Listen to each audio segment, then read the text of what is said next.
বাংলায় ২৬ বিধানসভা নির্বাচনের দিনক্ষণ ঘোষণা হয়ে গিয়েছে। সেই সঙ্গে রাজনৈতিক দলগুলির প্রার্থী তালিকাও ঘোষণা হয়েছে। আর তারপরেই পুলিশ এবং গোয়েন্দা বিভাগ রাজ্যের দিকে দিকে তল্লাশি অভিযান শুরু করেছে। ভোটের আবহেই খাস কলকাতায় বিপুল নগদ উদ্ধারের ঘটনায় শোরগোল পড়ে যায়। একটি অ্যাপ ক্যাব থেকে ২৫ লক্ষ টাকা উদ্ধার হয়, আর এই ঘটনায় ভিন রাজ্যের এক ব্যক্তিকে গ্রেপ্তার করা হয়। ভোটের আগে বাংলায় লক্ষ লক্ষ টাকা উদ্ধার ঘিরে রীতিমতো উত্তেজনা ছড়িয়েছে। কি উদ্দেশ্যে ওই ব্যক্তি এত পরিমাণ টাকা গাড়িতে করে নিয়ে যাচ্ছিল তা কিনারা করতে তদন্তে নেমেছে পুলিশ। পুলিশ সূত্রে খবর, গোপন সূত্রে খবর পেয়ে বিধাননগর গোয়েন্দা পুলিশ ও ইকো পার্ক থানার পুলিশ সকাল থেকে নিউ টাউন সিটি সেন্টারের কাছে ওত পেতে ছিল। একটি অ্যাপ ক্যাবকে আটক করে রেখে তল্লাশি চালানো হয়। সুরেশ ঠাকুর নামে এক ব্যক্তি ওই টাকা নিয়ে আসছিল বলে খবর। গুজরাটের বাসিন্দা সুরেশ ঠাকুর এমনটাও জানা গেছে। কলকাতার বড় বাজার থেকে টাকা নিয়ে আসছিল নিউ টাউনে। বিধাননগর গোয়েন্দা পুলিশ এবং ইকো পার্ক থানার পুলিশের যৌথ অভিযানে গাড়িটিকে আটক করা হয়। গাড়ির তল্লাশিতে ২৫ লক্ষ টাকা উদ্ধার করা হয়েছে। গ্রেপ্তার করা হয়েছে সুরেশ ঠাকুরকে।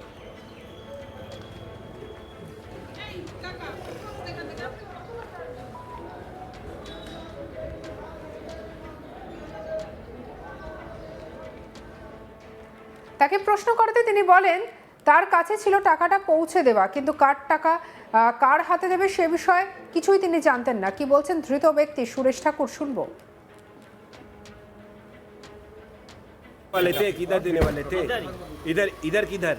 यही जगह पे रिसीवर कौन है? रिसीवर का पता नहीं, मेरे पास नंबर होता है, हम तो नंबर पे दे देते हैं। नंबर होता है वाले थे किधर देने वाले थे? इधर इधर किधर? यही जगह पे रिसीवर कौन है? रिसीवर का पता नहीं, मेरे पास नंबर होता है, हम तो नंबर पे दे देते हैं। এখানেই টাকা পাঠানোর কথা ছিল, রিসিভারকে জানি না, এমনটাই বলেছেন তিনি।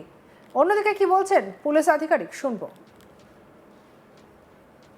পরিমাণে টাকা উদ্ধার, এটা সব সিজ হয়েছে, দেখা হচ্ছে আমার। পরিমাণে টাকা উদ্ধার, এটা সব সিজ হয়েছে, দেখা হচ্ছে আমার। ঘটনার তদন্ত শুরু করেছে ইকো পার্ক থানা এবং বিধাননগর গোয়েন্দা পুলিশ। এত বিপুল পরিমাণে টাকা কোথা থেকে নিয়ে আসা হচ্ছিল, কাকে দেওয়ার কথা, সেই সব কিছু খতিয়ে দেখা হচ্ছে। এ নিয়ে আমাদের কালিক অরিন্দমের রিপোর্ট দেখাবো।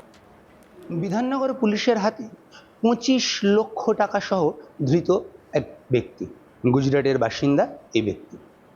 পুলিশের কাছে সূত্র মারফত খবর আসে যে একটি গাড়িতে করে একটি পরিবার আসছে, যে পরিবারের কাছে কিছু টাকা রয়েছে বা গাড়িতে কিছু টাকা রয়েছে, এবং সেই মতো সিটি সেন্টার 2 এর যে সংলগ্ন অঞ্চল, সেখানে বিধাননগর পুলিশের যারা গোয়েন্দা বিভাগ এবং বিধাননগর পুলিশের অন্যান্য অফিসিয়ালসরা তারা কিন্তু সেখানে উপস্থিত থাকে, এবং তারপর সন্দেহজনক সেই গাড়িটি যখন সেখানে আসে তখন সেই গাড়িটিকে তারা আটক করে এবং সেই গাড়িটিকে তল্লাশি চালিয়ে সেখান থেকে ২৫ লক্ষ টাকা পাওয়া যায়।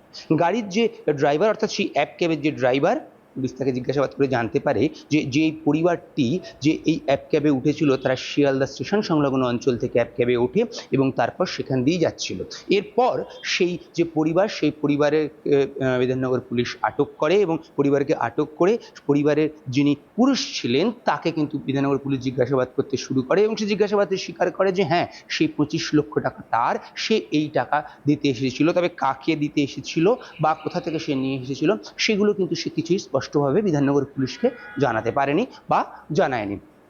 তারপর বিধাননগর পুলিশ তাকে জিজ্ঞাসাবাদ শুরু করে, গাড়ির তল্লাশি করে এবং গাড়ির তল্লাশি করে ২৫ লক্ষ টাকা, সেই গাড়ির ভেতর থেকে ২৫ লক্ষ টাকা কিন্তু বিধাননগর পুলিশ পায়। পাওয়ার পর সেই যে ব্যক্তি, অর্থাৎ গুজরাটের বাসিন্দা এই ব্যক্তি যে এই অ্যাপ ক্যাবটি ভাড়া করেছিল, তাকে কিন্তু বিধাননগর পুলিশ ডিটেইন করে।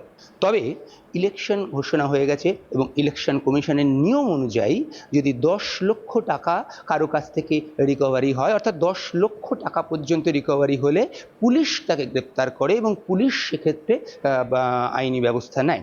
কিন্তু তার বেশি যদি হয়, অর্থাৎ ১০ লক্ষের বেশি টাকা যদি পুলিশ রিকভারি করে কোনো ব্যক্তি বা কোনো জায়গা থেকে, তখন সেক্ষেত্রে কিন্তু পুলিশকে তাকে ইনকাম ট্যাক্স ডিপার্টমেন্টের হাতে তুলে দিতে হয়। ইলেকশন কমিশনের এমনটাই নিয়ম এবং এই নিয়মের ক্ষেত্রেই কিন্তু বিধাননগর পুলিশ এই যে পুরো টাকা, যে টাকা তারা তল্লাশি অভিযান অর্থাৎ সূত্র মারফত খবর পেয়ে সেই ব্যক্তির কাছ থেকে যে 25 লক্ষ টাকা উদ্ধার করে, সেই টাকা তারা সিজ করে এবং সেই টাকা ও সেই ব্যক্তি দুজন তাদেরকে কিন্তু ইনকাম ট্যাক্স ডিপার্টমেন্টের হাতে তুলে দেয় বিধাননগর পুলিশ। এবং পুরো বিষয়টা কিন্তু ইনকাম ট্যাক্স ডিপার্টমেন্ট এই মুহূর্তে তদন্ত করে দেখছে যে এই টাকা কোথা থেকে এসেছে এবং এই টাকা কোন কাজে ব্যবহার করার জন্য নিয়ে আসা হয়েছে, যেটা আমরা সূত্র মারফত জানতে পারছি যে সমস্ত বিষয়টা কিন্তু খতিয়ে দেখা হচ্ছে যে এই টাকার উৎস কি, কেন এই ব্যক্তি এই টাকা নিয়ে এসেছিল এবং আদৌ এই টাকা ট্যাক্স দেওয়া টাকা কিনা বা এই টাকা ইলিগাল মানে কিনা বা কার টাকা এটা, এই টাকা সে কাকে দিতে আসছিল নিউ টাউন অঞ্চলে।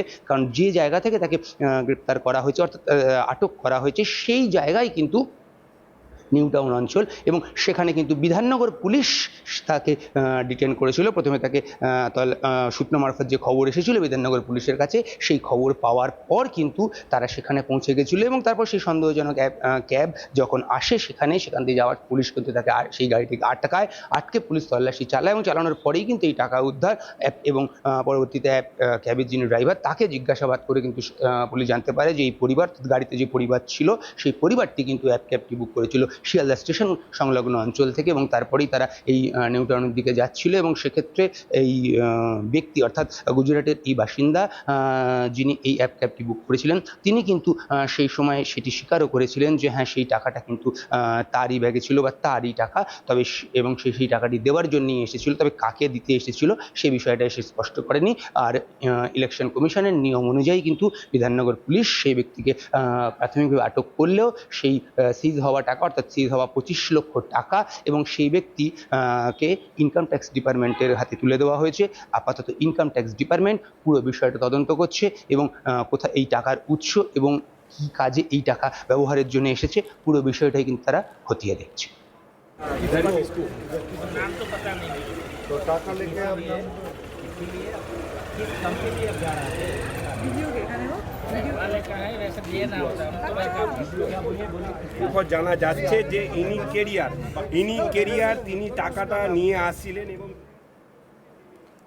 বাংলায় 26 বিধানসভা নির্বাচনের দিনক্ষণ ঘোষণা হয়ে গিয়েছে, সেই সঙ্গে রাজনৈতিক দলগুলোর প্রার্থী তালিকাও ঘোষণা হয়েছে। আর তারপরেই পুলিশ এবং গোয়েন্দা বিভাগ রাজ্যের দিকে দিকে তল্লাশি অভিযান শুরু করেছে। আর তার মধ্যেই এমন এক ঘটনা, ইতিমধ্যে এই ঘটনাকে কেন্দ্র করে চাঞ্চল্য ছড়িয়েছে। পুলিশ সূত্রে খবর, বিধাননগর গোয়েন্দা পুলিশ এবং ইকোপার্ক থানার পুলিশ সকাল থেকে নিউ টাউন সিটি সেন্টারের কাছে ওত পেতে বসেছিল। একটি ক্যাব আসছিল এবং তার ভেতরে টাকা আছে বলে খবর ছিল। তারপরেই তল্লাশি চালিয়ে উদ্ধার করা হয় টাকা। সুরেশ ঠাকুর নামে এক ব্যক্তি এই টাকাগুলি নিয়ে আসছিল। কি বলছে সেই অভিযুক্ত শুনবো। वाले थे किधर देने वाले थे? इधर किधर? यही जगह पे ले रिसीवर कौन है? रिसीवर का पता नहीं, मेरे पास नंबर होता है हम तो नंबर पे दे देते हैं। नंबर होता है वाले थे किधर देने वाले थे? इधर किधर? यही जगह पे ले रिसीवर कौन है? रिसीवर का पता नहीं, मेरे पास नंबर होता है। সঙ্গে রাখুন আজ তাক বাংলাকে। অন্যান্য খবরের জন্য লাইক, কমেন্ট, শেয়ার, সাবস্ক্রাইব করতে ভুলবেন না।